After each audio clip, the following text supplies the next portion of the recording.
Hey guys, Brian here. Hope your week's going great. In this video, I'm going to talk about this chart showing a binge and purge credit cycle that has been plaguing finance forever. If you want to understand the mess that's going on in the markets right now, stay with me because this cycle is a big factor that few people appreciate.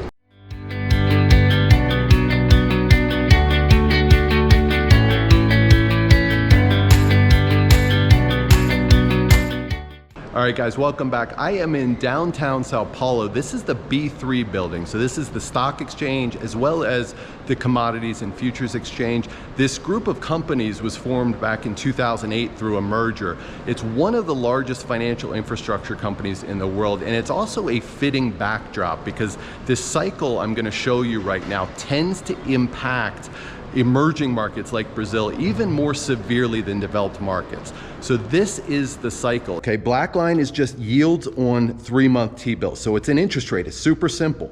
But when we plot rates back through the 50s, the picture that emerges gets really interesting. Binge and purge.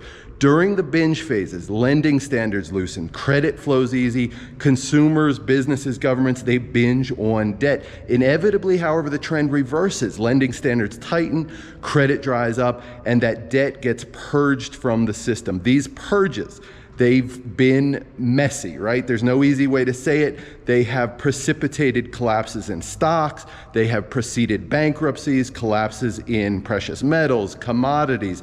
They have generated single-day crashes in the stock market. They have generated currency crises. The cycle can also end prior manias. It ended the dot-com mania. It ended the real estate mania. It's currently ending the crypto mania. Now, notice this part on the chart. This will be important moving forward because what preceded the current purge phase was not just a year or two of easy credit. The extremes and the longevity of this easy credit cycle has no precedent that we know of. Now, our forecasts here on the right, each of these obviously deserves its own discussion. We go deep into these in our newsletters, but all I want to do here is alert you to this cycle and show you why we've been positioning not just for something like 08 or 87 or even 74. We've been positioning for something more akin to the late 20s and early 30s. That is the blueprint, at least for the severity of the problems we'll be dealing with in the years ahead.